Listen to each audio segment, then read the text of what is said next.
Hello everyone, welcome back to my channel Sananda কিচেনের আরও একটি নতুন ভিডিও নিয়ে তোমাদের মাঝে হাজির হলাম। তো আজকে আমি তোমাদের সাথে রাস্তার পাশের মামাদের থেকেও অনেক বেশি মজা করে ছোলা ভুনা তৈরি করে দেখাবো। তো চলো মূল রেসিপিটি শুরু করা যাক। তো এই ছোলা ভুনা বানানোর জন্য আমি প্রথমে চুলা একটা প্যান বসিয়ে দিয়ে প্যানে পরিমাণ মতো তেল দিয়ে দিচ্ছি।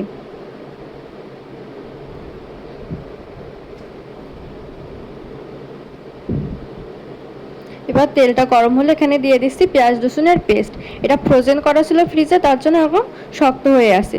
কিছুক্ষণ তেলের উপর দিয়ে নাড়াচাড়া করলে গলে নরম হয়ে যাবে। তারপর দিয়ে দিচ্ছি পরিমাণ মতো লবণ আর হলুদ,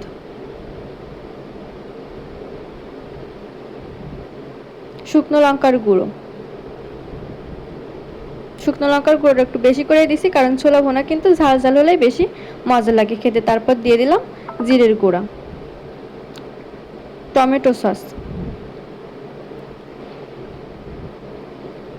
তো সব মশলাগুলো দেওয়া হয়ে গেলে মশলাটা খুব সুন্দরভাবে কষিয়ে নেব।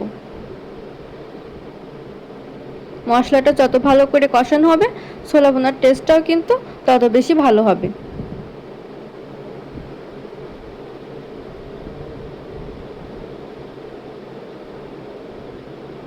তো এই পর্যায়ে আমি এখানে কিছুটা জল দিয়ে আবারও খুব সুন্দরভাবে কষিয়ে নেব।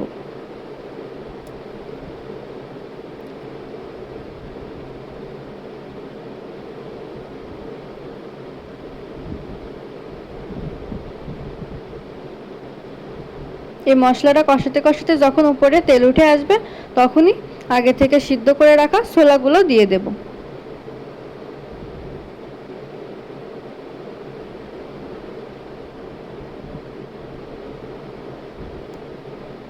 তো ছোলাগুলো দেওয়া হয়ে গেলে নেড়ে নেড়ে আরও 10 থেকে 15 মিনিট রান্না করে নেব।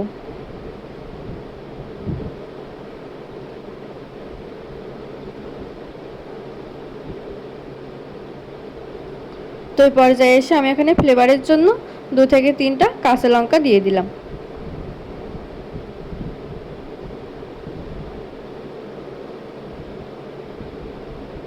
ছোলা ভুনা রান্নাটা কিন্তু প্রায় হয়ে আসছে। এটা রান্না করতে করতে যখন দেখবে যে প্যানের গা থেকে তেল ছেড়ে দিচ্ছে আর সমস্ত মশলা ছোলার গায়ে মিশে যাচ্ছে, তখনই বুঝতে হবে যে রান্নাটা কিন্তু কমপ্লিট হয়ে গেছে। এবার উপর দিয়ে সামান্য পরিমাণে গরম মশলার গুঁড়ো ছড়াই দিয়ে নাড়াচাড়া করে নামিয়ে নিলেই কিন্তু ছোলা ভুনাটা একদম রেডি হয়ে যাবে।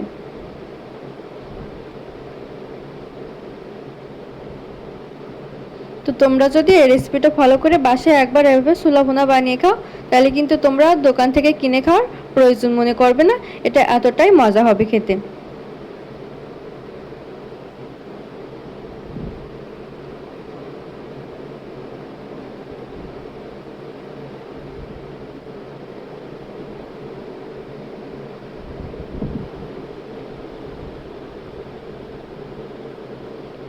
তো ছোলা ভুনা বানানো কমপ্লিট হয়ে গেছে। এবার একটা প্লেটে এটা সুন্দর করে পরিবেশন করব।